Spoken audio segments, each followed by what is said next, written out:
troisième d'une série de 79 autorails, le 2403 a été construit en 1951 par Decauville.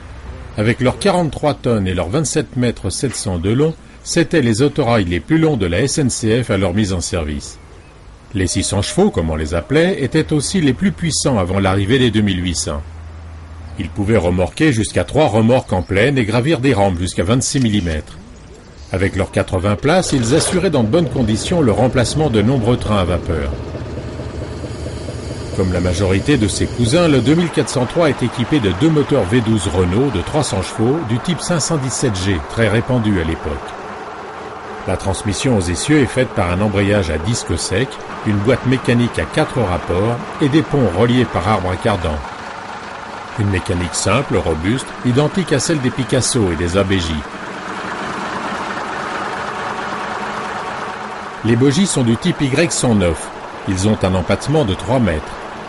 Les boîtes d'essieux sont intérieures et les roues sont fixées par emmanchement conique, comme sur les 2800 et les RGP par exemple.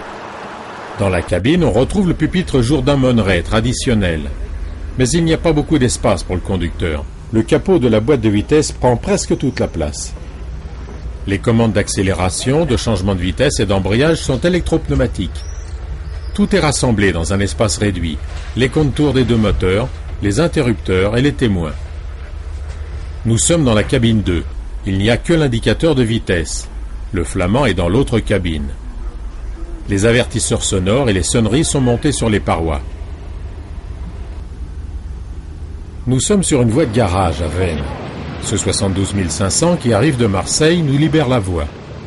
Nous pouvons aller en gare car l'heure de départ est proche.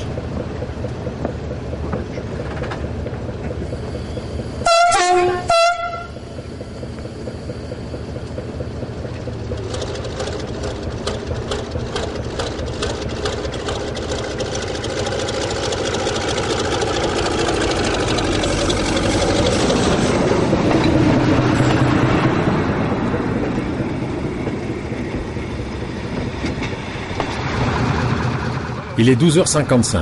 Départ.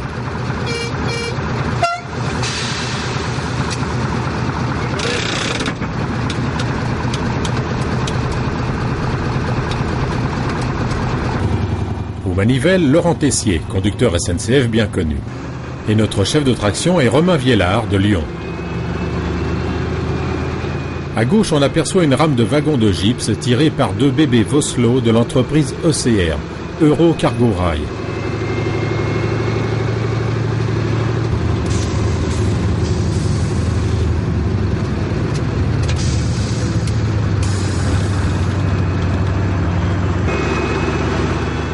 En cabine, on ne risque pas de s'endormir.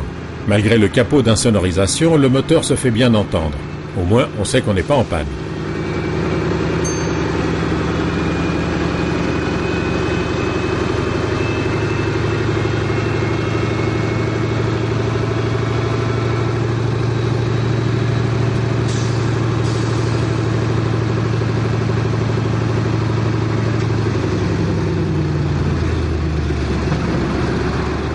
À la sortie de Veynes, nous passons en voie de gauche sur l'unique tronçon restant à double voie de la ligne. Nous sommes à bord du train numéro 22368, un train spécial pour les amateurs de photos originales et rares qui va faire de nombreux arrêts dans des sites particuliers.